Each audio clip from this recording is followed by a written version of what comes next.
Hi, this is On the Beat on Gators territory. She's Kassidy Hill from Gator Bait. He's Graham Hahn from Gainesville Sun, and I'm Jacquie Franciulli. And we're here discussing not only the LSU game last weekend, but also the big SEC matchup against South Carolina.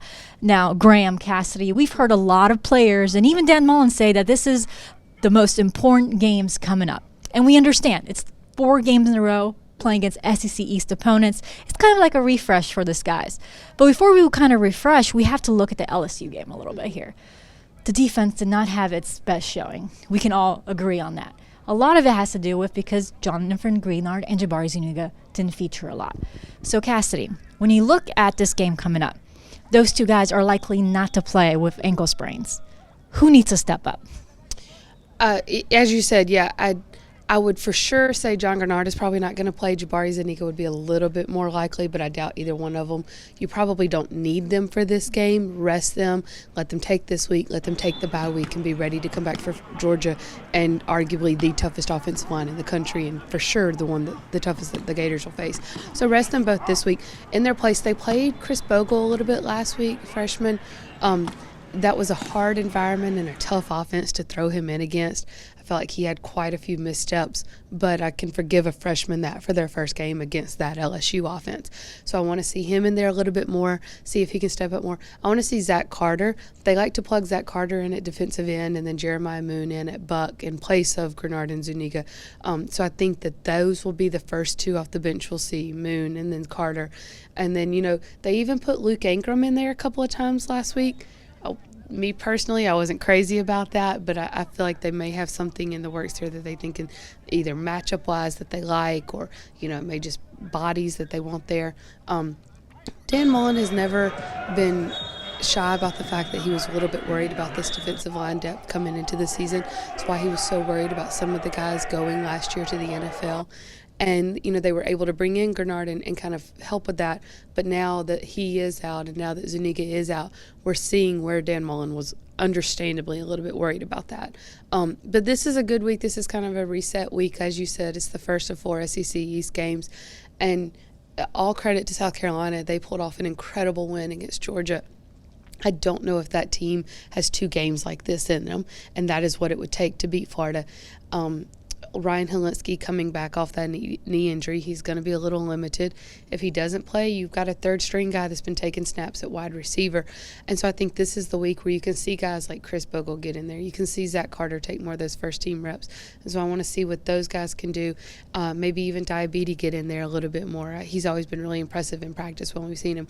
I'd like to see him get some more meaningful game reps, which he could do this Saturday. Yeah, South Carolina has never beaten 2 top 10 opponents in a row in its history. So that's asking a lot for this Will Muschamp team. Now, Graham, Kassidy made some great points about some of these guys that could step up. She made some excellent points. And when you look back against the Tigers, they only had 1 tackle for a loss, and that was Jabari Zuniga.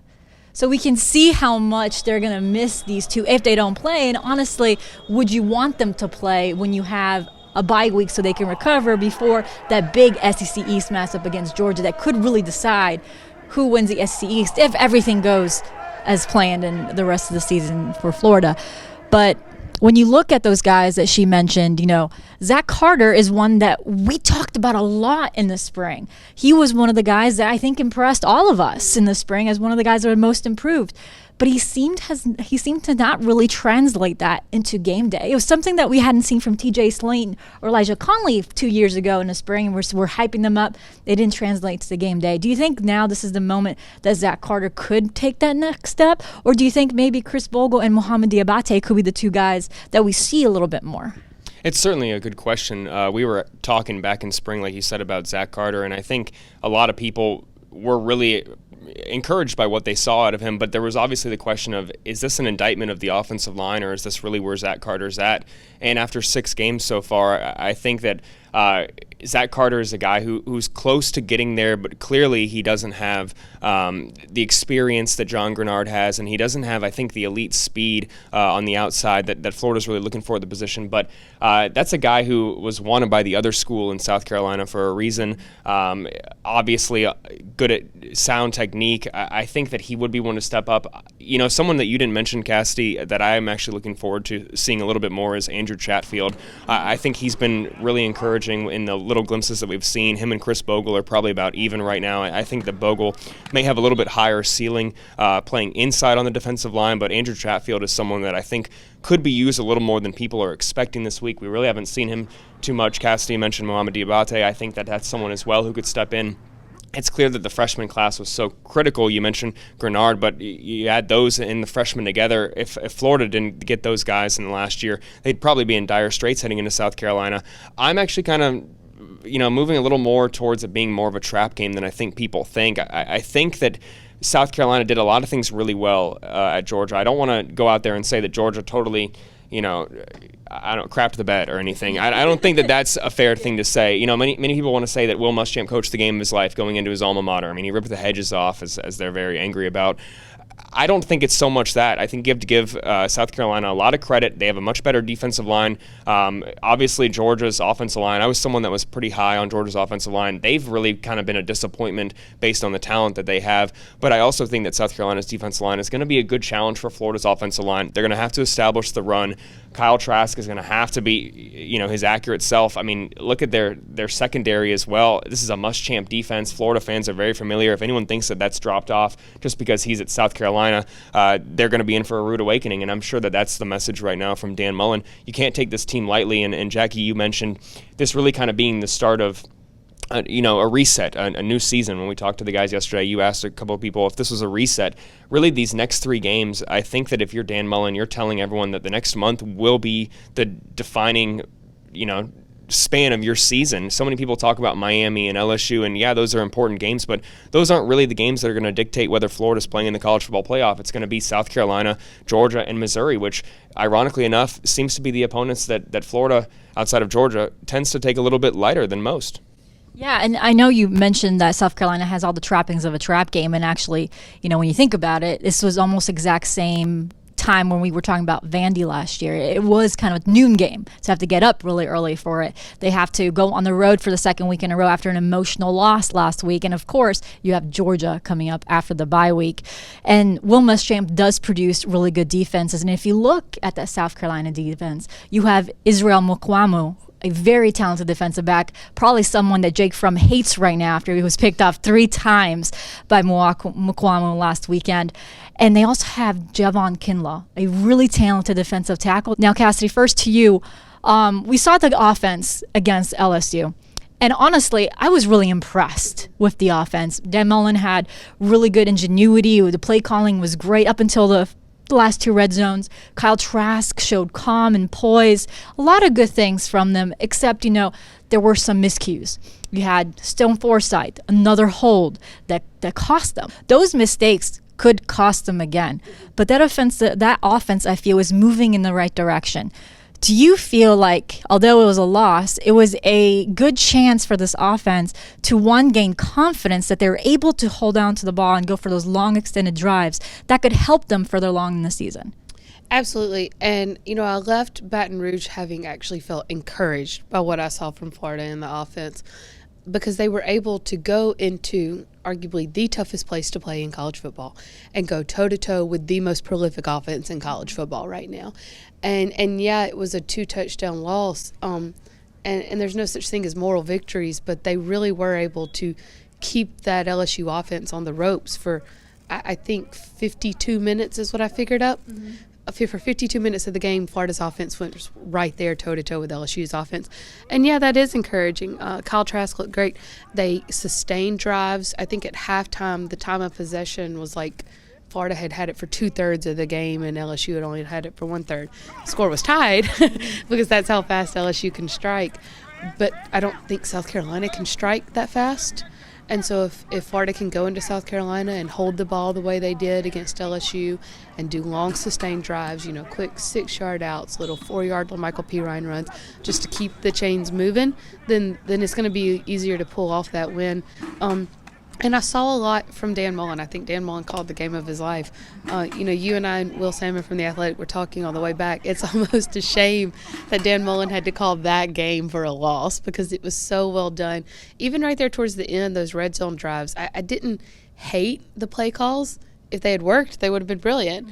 But there was a couple of times that Kyle Trask ran out with LaMichael P. Ryan, and it was going to be a pitch play that had worked twice already earlier in the game. One of them to get them down within the 5-yard line. So I understand where Dan Mullen was going. I just think LSU's defense was ready for it at that time. The only one that I really questioned was I think it was a throw from LaMichael P. Ryan. That's a trick play that, again, if it had worked, it would have been great. It would have gone down in history. But if not, you almost wonder, should they have saved that for Georgia or saved that for somebody else? But still, we saw a lot from this offense. We saw them do a lot of different things. We saw Josh Hammond go on jet sweeps again. That might be one thing that defenses start to figure out because they're using him for that more and more. But then they flipped Freddie Swain into it as well. We saw a lot of reverses. We saw Van Jefferson again prove that he's one of the smartest route runners. Beat Derek Stingley several times. Beat Derek Stingley, beat Kristen Fulton. I mean, he does it better than anyone else when he's out there. And so I did see a lot from this offense that made me think, okay, they do know what they're doing. They do have the entire playbook open to them, which was a little bit of a worry after Felipe Franks went down, just because you didn't know how much Kyle Trask knew. He clearly has a handle on the entire playbook. We saw Emory Jones come in a little bit more, carry entire drives by himself. So now that's something on tape that South Carolina is going to have to prepare for.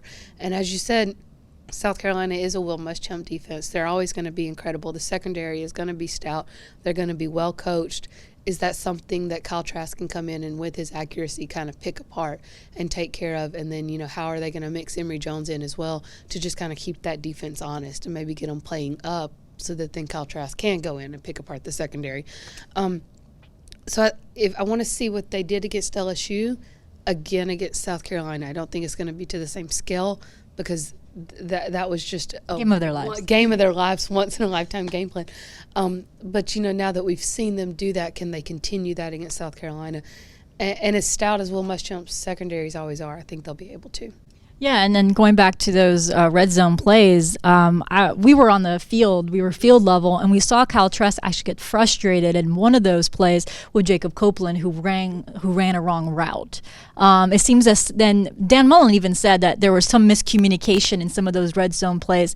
So obviously you can't blame everything on Dan Mullen's play calling. You can't blame everything on Kyle Trask for those moments. So again, it was a game of their lives. They had everything was in those plays, and sometimes there are miscues. But Graham, kind of jumping off what Kassidy has said, what are some of the things that you liked in the LSU game? Obviously, so many playmakers on Florida's offense. We finally get to see those one-on-one matchups. One of our favorite targets is Kyle Pitts. So what are some of the things that you're looking forward to as they move forward on that offense? Well, I'm just going to praise Kyle Trask, honestly. I think that, I think it goes without saying that his performance may have been lost in the result, and that's one of those things that I think that Gator Nation may be lamenting, and Dan Mullen certainly lamenting, because the national media, and while ultimately, you like to say that they don't matter, the AP poll is something that a lot of people give a lot of credence to. You see LSU covering 14 points. It was obviously much closer than that. Those who saw the game, who saw the play calling and compared Dan Mullen's play calling to how he had called throughout the rest of the year, everything kind of coming together. Like Kassidy was saying, they hadn't really put too much on film, really kind of opened the playbook a little bit. It was very unfortunate that it looks on the outside as if it didn't materialize. But really, I think that when you look at Kyle Trask, 310 passing yards, 3 passing touchdowns in his first road game in probably the toughest road environment of the year, if you're Dan Mullen, you have to feel like going into Bryant-Denny is not going to be, William Bryce. Wow, Williams-Bryce. Bryant-Denny. I was like, wait. I was like, I know it's a hyphen name. Anyway, going in, I don't think that those questions will be as tough to answer for Kyle Trask. I think that he will pick apart South Carolina's secondary, but it is going to be contingent on Florida establishing the run, and whether that's in motion in the backfield, like you said, Josh Hammond was in on sweeps. I think we're going to see more Jacob Copeland after he had 3 receptions in Death Valley. If they can do that and establish the run, I think Florida's going to be just fine against South Carolina. But with that being said, they can't really take them lightly. I don't think that'll be a problem after facing a tough LSU team, and like we just said, knowing that this is really what is going to define their season. You would expect them to go into these next 3 games not looking for a repeat of last year, what happened after they lost that emotional Georgia game, and then they lose to Missouri, and everything's kind of out the window in 2 weeks. So certainly I think that's the message right now, but you always know after a tough loss, that is a huge concern, and you want to avoid going into a bye week with consecutive losses. That'd probably be the worst case scenario for this Florida team right now, especially when we've seen consistent improvement week to week. It could be all erased if Florida picks up a loss this weekend. Yeah, for sure. It's definitely a game that they need to win, and it seems like a lot of these guys have that sense of urgency. They realize that this is a must-win game for them. All right, guys, real quick, choose who you're going to predict this week, Florida or South Carolina. I'm going with Florida. I'm very confident that this team can turn it around. Florida for sure. Do you need a score too? For sure. I think I'm with 10. I'm going to go with 10 points. I know, maybe I shouldn't say for sure. I know. I think I'm going to take 10 points, Florida. Yeah, I'd go 2 touchdowns. Maybe even by 17, 34-17. After Will Salmon did it last week, I want to say that I reserve the right to change my pick within the 24 hours. I mean, if it's good enough for him, it's good enough for me, I feel like. Never good enough for you, Greg. But right now, I'm going to have to go with I think Florida, like I said, I think they will go in, take this very seriously. And as last year showed, even if they don't, I think that Dan Mullen, his halftime adjustments, we just talked a lot about his play calling. He still showed that despite getting outscored there, they're a much better team, I think, in the second half. I think that Florida wins by 11. It'll certainly be a fun game to watch. Well, thank you guys, and obviously stay with Gator territory as we continue to count down to the big matchup on Saturday.